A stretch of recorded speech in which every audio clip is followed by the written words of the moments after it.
नमस्कार, आवाज़ जनता की में आप सभी का स्वागत है। एग्रो ग्रीन विज़न कार्यशाला, राष्ट्रीय कृषि प्रदर्शन व परिसंवाद महाराष्ट्र मध्य प्रदेश, कई किसान भाइयों ने बड़ी संख्या में हिस्सा लिया। एग्रो विज़न में एक विशेष ग्रीन इंडिया चैंपियन एग्रो में बड़ी संख्या में शिरकत दी। ग्रीन इंडिया यह कंपनी किसान भाइयों के लिए एक वरदान साबित है। ग्रीन विज़न में खुद की लेबोरेटरी और organic fruit plant, bamboo plant ऐसे एग्रीकल्चर अद्भुत जानकारी देकर हर किसानों का सपना पूरा करने में सदैव तत्पर है। धन्यवाद।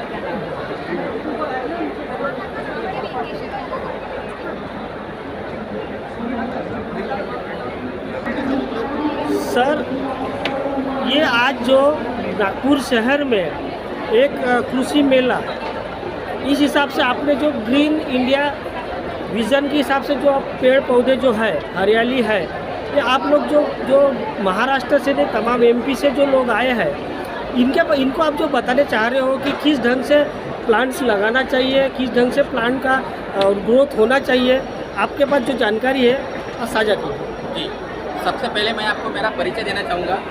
मेरा नाम Sanjay Mandekar, green India champion agro private limited company Nagpur Maharashtra से। यह जो कंपनी है पूरे भारत में हम लोग हॉर्टिकल्चर प्रोजेक्ट, फॉरेस्ट्री प्रोजेक्ट, साथ में ऑर्गेनिक फार्मिंग के कंसेप्ट को लेकर वर्किंग में है। इस कंपनी का खुद का टिश्यू कल्चर प्लांट्स का लेबोरेटरी है और यह लेबोरेटरी एनसीएसटीसी की department of biotechnology government of India से प्रमाणित लेबोरेटरी है। और यह लेबोरेटरी विदर्भ का फर्स्ट लेबोरेटरी है जिसमें हम लोग टिश्यू कल्चर में जैसे कि बैम्बू हो गया, सागवान हो गया, अंजीर हो गया, अनार हो गया, नींबू हो गया, ड्रैगन फ्रूट हो गया, बनाना हो गया, और भी हमारे R&D और रिसर्च हमारे चालू है। सबसे पहले मैं आपको बताना चाहूँगा कि हमारे यहाँ पे यदि कमर्शियल फार्मिंग के हिसाब से भी देखा जाए तो सागवान की खेती बहुत ही अच्छी फायदेमंद साबित हो रही है। तो सबसे पहले मैं आपको सागवान की खेती के बारे में मैं आपको बताना चाहूँगा। कोई भी किसान यदि सागवान का पौधा यदि लगाना चाहता है टिश्यू कल्चर का, तो यह पौधा एक वर्ष में कम से कम 15 से 20 फीट का ये ऊंचा हो जाता है और 6 से लेकर 10 इंच का इसका सरकम्फरेंस हो जाता है, जिसको हम लोग गर्ज या गोलाई के नाम से जानते हैं। इस पौधे की जो मैच्योरिटी होती है ये तकरीबन 10 से 12 साल के बीच में होती है और तकरीबन मतलब बोलो तो 10 से 12 वर्ष में इसकी ऊंचाई जाएगी, 40 से 50 फीट का ये ऊंचा जाएगा और 3.5 से 4 फीट का इसका सरकम्फरेंस होगा। जैसे कि हमें पता है कि सागवान का जो लकड़ा होता है यह मार्केट में घनफीट के हिसाब से सेल आउट होता है और घनफीट कहे तो 1 फीट खड़ा और 1 फीट आड़ा। आज 1 घनफीट का रेट कहते हम लोग आकलन यदि करते हैं कोई भी मार्केट, बड़े मार्केट में, जैसे कि अपना हैदराबाद हो गया, नागपुर हो गया, बेंगलोर हो गया, तो आज 1 घनफीट का रेट किसी भी मार्केट में यदि हम लोग सर्च करते हैं तो तकरीबन आज 1000 रुपये से लेकर 4000 रुपये प्रति घनफीट के हिसाब से आज चल रहा है। बट एग्रीकल्चर में क्या होता है कि कॉस्ट ऑफ कल्टीवेशन में हमें बॉटम का ही प्राइस हमें कैलकुलेट करना होता है। बॉटम इन द सेंस ऐसा होता है कि जैसे कि जहाँ पे हमारा खर्चा यदि 1000 रुपये चल रहा है तो वहाँ पे हमें 2000 रुपये के हिसाब से काउंट करना है और जहाँ पे हमारा प्रॉफिट 1000 रुपये तो वहाँ पे हमारा 500 रुपये के हिसाब से हमें काउंट करना है। इसी को एग्रीकल्चर में कॉस्ट ऑफ कल्टीवेशन का मतलब समीकरण कहा जाता है। तो इसमें कैसा होता है साहब कि कम से कम 1 एकड़ में अपने 10 बाई 6 के अंतराल में अपने 750 पौधे लगाए जाते हैं। 10 फीट रखना है हमें रो का डिस्टेंस और प्लांट टू प्लांट का डिस्टेंस रखना है हमें 6 फीट का। 10 बाई 6 के अंतराल पे 1 एकड़ में 750 पौधे अपने लग जाते हैं। ये पौधा 10 वर्ष में कम से कम 40 से 50 फीट का ऊंचा हो जाएगा और 4 फीट का इसका सरकम्फरेंस हो जाएगा। 30 घन फीट तक अपने को एक जैसा लकड़ा अपने को मिलेगा। आज 1 घन फीट का रेट मैंने आपको पहले बताया कि 1000 रुपये से लेकर 4000 रुपये तक चल रहा है। हम लोग 500 रुपये के हिसाब से भी यदि हम लोग काउंट यदि करते हैं तो एक पौधा आपको कम से कम 30 घन फीट लकड़ा आपको देता ही देता है।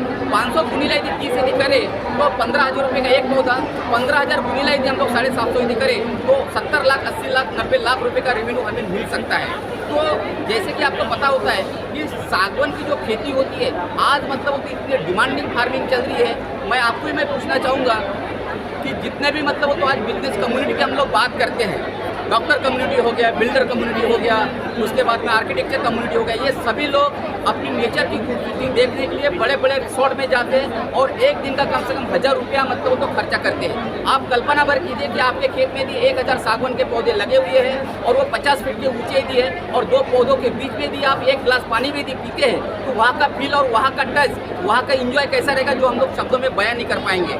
आज सर पुराने लोगों ने कहा हुआ है और मारवाड़ी में भी कहावत है कि शीशम सोना सागवन, जब छेड़ो तब नए को नयो। सागवन की लकड़ी एक ऐसी चमकदार लकड़ी होती है, इसको 100 साल भी हो जावे, इसको लाइटली फर्निचर भी करे तो इसकी चमक आज भी मतलब तो सोने की जैसी होती है। आज आप कल्पना भर कीजिए साहब, आज आप बड़ा बंगला यदि बना रहे तो सबसे पहले उस बंगले के जो डोर बनाना चाहेंगे आप किससे बनाना चाहेंगे? वास्तविक आप सागवन से ही। तो सागवन की खेती मतलब तो आने वाले समय के लिए बहुत ही फायदेमंद साबित होने वाली है। तो इसमें साहब कैसा होता है कि हम सबसे पहले आपको पौधे देंगे, कंपनी का गाड़ी आएगा, पौधे आपके यहाँ पे हम लोग पहुँचा के देंगे, क्योंकि ये लाइव प्रोडक्ट है, इसको बस में, ट्रेन में या कुरियर में डिलीवर नहीं किया जाता, इसलिए कंपनी का गाड़ी से आएगा और पौधे आपके यहाँ पे पहुँचा के देंगे। पहली सुविधा नंबर दूसरी हमारी ये होगी कि पौधा आने के 4 दिन पहले कंपनी का टेक्निकल एक्सपर्ट आपके आदमी के साथ में टेलीफोनिक कन्वर्सेशन करेगा और जिस खेत में आप पौधा लगाना चाहते हैं उस खेत का डिजिटल लेआउट बना के आपकी ईमेल पे या व्हाट्सएप पे सेंड किया जाएगा। उसी के मुताबिक आपको गड्ढा आपको रेडी कराना है। ब्लैक सॉइल यदि होगा तो फिट्स का साइज रहेगा, मतलब वो तो अपना 1x1 का। लाल मिट्टी यदि होगा तो गड्ढे का साइज रहेगा अपने को 2x2 का। सिर्फ हमें इतना ध्यान देना है, किसान भाइयों को यही कहना है कि जिस समय भी आप पौधों की लगवाई जब करते हैं तब नजदीकी कृषि केंद्र से anti bacterial fungus powder, trichoderma Pseudomonas या रीजन करके दवा आती है जो 40 से 50 ग्राम हमें प्रति गड्ढा में उसमें ट्रांसफर कराना होता है। सुविधा नंबर तीसरी हमारी ये होती है कि 2 साल का टेलीफोनिक मार्गदर्शन हमारा फ्री होता है, जिसमें कंपनी के जो एग्रोनॉमिस्ट होते हैं 24 महीने में 24 टाइम आपके साथ में या आपके आदमी के साथ में हम लोग समय समय पे कन्वर्सेशन करते हैं। व्हीकल के साथ में टेक्निकल एक्सपर्ट आता है जो आपको 2, 4, 10 पौधा लगा के बताता है। सेम एज इट इज उसी प्रकार से पूरा प्लांटेशन आपको कराना होता है। कंसल्टेशन में प्लांट्स कैसा लगाना है, प्लांट्स का प्रूनिंग कटिंग कैसा करना है, रेजिस्टेंस पावर कैसा इंप्रूव करना है, व्हाटएवर ये जितना भी टेक्निकली क्वेरीज है एक्सपर्ट आपके आदमी के साथ में समय समय पे कन्वर्सेशन करते हैं। लास्ट और अंतिम सुविधा हमारी ये साहब कि यह जो कंपनी है ग्रीन इंडिया, ये पूरे भारत में हम लोग जैविक खेती के रुझान के ऊपर में काम कर रही है, जिसके अंतर्गत हम लोग किसी भी प्रकार का हार्मफुल फर्टिलाइजर, केमिकली फर्टिलाइजर हम लोग डिनाइन करते हैं, जिसमें हम आपको कुछ फार्मुलेशन देते हैं। उसके मुताबिक आपको 400 से 500 लीटर का एक ड्रम लेना है, जिसमें 40 से 50 लीटर उसमें काऊ का यूरिन लेना है और 4 to 5 प्लांट्स के यूज को लेकर उसको 12 से 14 दिन रख के उसका जो लिक्विड निकलेगा उसको कैरी के माध्यम से, मैनुअली माध्यम से प्लांट में सर्कुलेट कराने देंगे, टिम्बर का क्वालिटी गुड एंड हेल्दी बना रहे, है ना।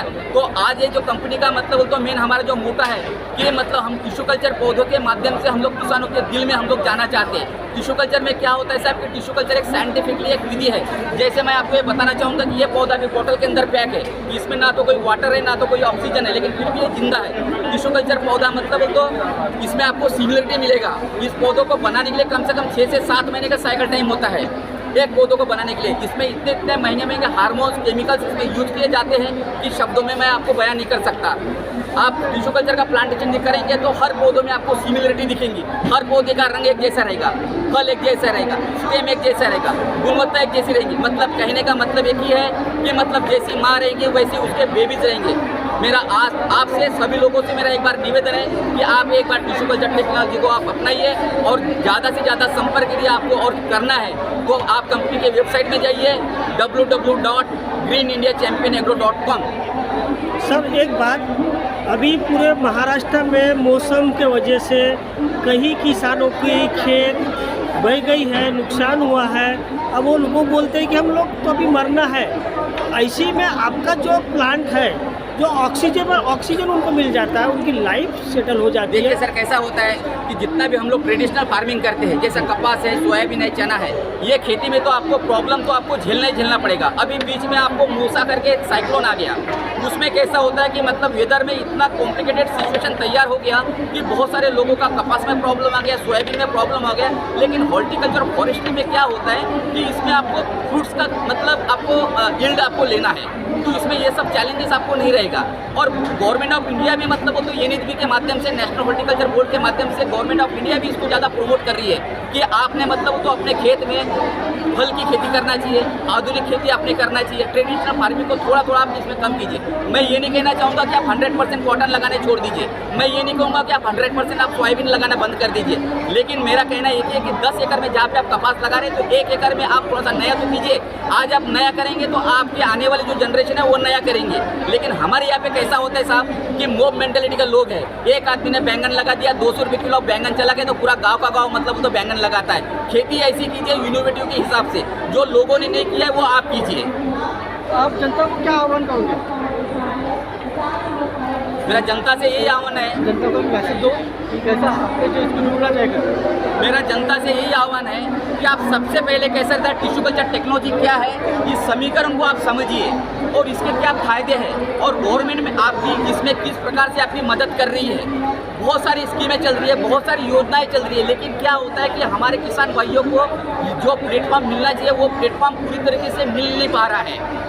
तो मेरा आपसे निवेदन एक ही है कि आप मतलब बोलो तो थोड़ा सा करके थोड़ा इनोवेटिव फार्मिंग के ऊपर में थोड़ा वर्क कीजिए, काम कीजिए।